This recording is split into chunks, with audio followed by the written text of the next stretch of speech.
All right, hello everyone. Welcome to our next unit. We're going to be talking about motivation and emotion in this unit. So we're going to break motivation up into two parts. So this is the first part. So hopefully you'll enjoy some things out of here. So our objectives and standards to understand how motivation impacts our daily lives and to describe the difference between instinct theory and drive reduction theory. Take a look at the standards there, please.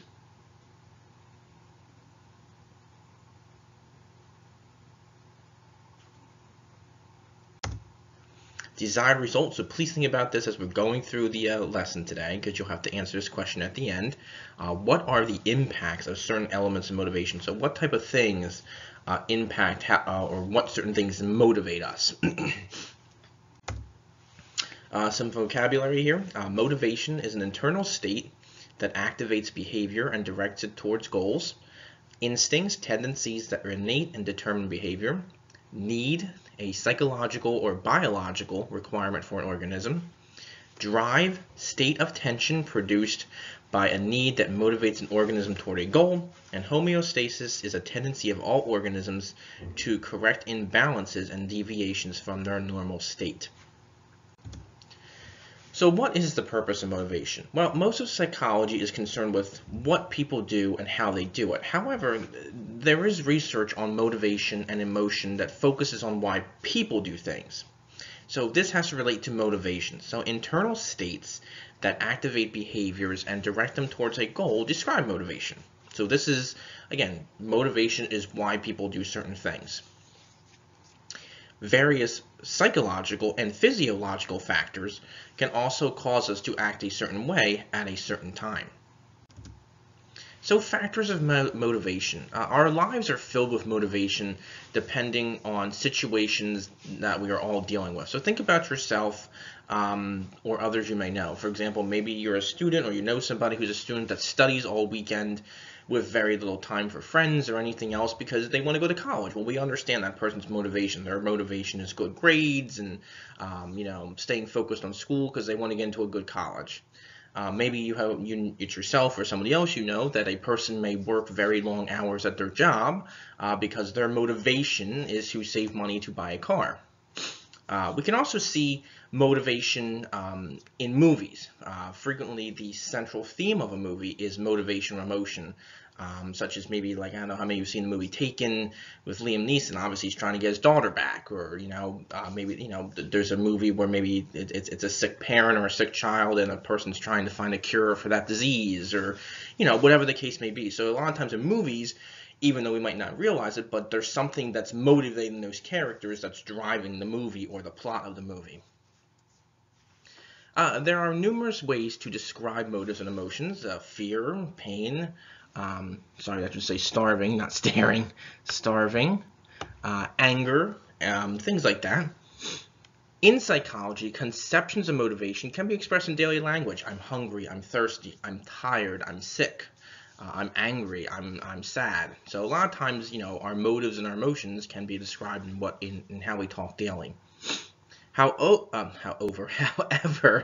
motivation cannot be directly observed. So we can't really see, like we said, that student who, we can see the person studying, we can see the person working long hours, but we don't necessarily know why they're doing that. We don't know that person is working long hours because they want to buy a car. Maybe they're working long hours because they just like to work or they like their job. So we can't always observe motivation is the point of this. Psychologists and others infer that motivation is a goal-directed behavior. So again, you're looking for a certain goal, you're looking for a certain purpose. So these behaviors can be energized by many motives from either outside or inside us. That's why I put the guy there with the stick with the carrot, because he's obviously probably hungry, but that's motivating him.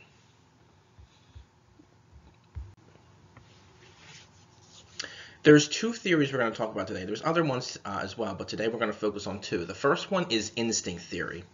William McDougall, the top picture there, was a psychologist in the 1900s that proposed humans were motivated by a variety of instincts. These instincts are natural or inherited tendencies of an organism to a specific response or an environmental stimuli. Now, they occur in almost the same way among every type of certain species. For example, salmon. Salmon respond to instincts to swim thousands of miles through oceans and rivers to reach an exact spot where they have spawned or were spawned years earlier. William James, the bottom picture there, was another psychologist who proposed that humans have instincts, certain instincts of things like cleanliness, parental love, sympathy, curiosity, sociability. However, psychologists soon discovered that there is kind of a flaw in instinct theory, that it only labels behavior, it does not explain it. For example, some psychologists have studied this instinctual behaviors, and now they call it fixed action patterns, that have focused on the theories to explain motivation. Labeling something as an instinct does not explain why some behaviors appear in some instances but not others. So, for example, maybe one child is afraid of bees, but another child is not afraid of bees. Well, the instinct theory would say that all humans are afraid of bees. Well, that's not necessarily true. I mean, I don't like bees. I don't know how you feel about bees, but, you know, you might not be as afraid of bees as I am, or maybe you are. Some people are allergic, so some people may be more terrified of bees because getting stung could cause them severe harm. So instinct theory basically says that everybody has the same reaction that is of the same species. Now, psychologists tend to believe that while in some instincts are biologically programmed, individual experiences play a role as well, like we said about the bee example. Another example is that as humans, we may be biologically prepared to be afraid of such a snake or a bear if we come across it, but we might never have that real fear if we don't come across them in public. So, I mean, yeah, I know to be afraid of a bear if I were to see it in the woods, but until I actually came across the bear in the woods, I'm not going to know that real fear. So there's some trouble with instinct theory. Another theory, drive reduction theory. So anything that motivates us moves us to take action. So something that motivates us starts with a need or a biological or psychological requirement. This is true for a lot of organisms. It is a result of a lack of something desirable or useful. Now, they can be both physiological or psychological. Physiological things, we all need oxygen, we all need food, we all need water. Those are the things we basically need to survive, right? Can't live without them. Psychological could be social approval, could be self-esteem, could be affection, could be, things like that. Things that make us feel good in our mind. We don't necessarily need them, but they make us feel good. Psychological needs are not often needed to survive, but they can help us learn from them. Talking about, I'm sorry, this is kind of small. Needs will produce a drive. So internal conditions can change over time, and they can orient an individual towards a specific goal or goals in a drive. Now, everyone has different drives with different goals. We understand that. And psychologist Clark Leonard Hull, that his picture right there, and his experiments led to the emergence of what we know as drive reduction theory. And he basically traced motivation back to basic physiological needs. When an organism is deprived of something it needs or wants, like water or food, the organism becomes agitated or tense. This organism will then engage in more or less random activity to relieve this tension. So its biological needs drive an organism to act and to attempt to maintain or return to homeostasis or a balanced state. So, when we want or need something and it throws us off, for example, maybe, I know maybe you've heard the term hangry, right? People get hangry if they don't eat food. I know I do sometimes too, when you kind of get like, kind of a little, bossy or whatever. That's an example of this, when we become in a certain state because we need something, food, water, friendship, affection, we, become agitated and tense, and then we'll do things to try and relieve that tension. So maybe you say, I'm really hungry, I'm really angry, and I'm just going to take a nap, or whatever the case may be, or whatever, or you're going to go for a walk, listen to some music, and that helps us, return to a balanced state. Now, numerous experiments and studies involving drive reduction theory have occurred. An organism will begin to acquire a habit when a behavior reduces the drive, and when that drive is felt again, the organism will first try the same response.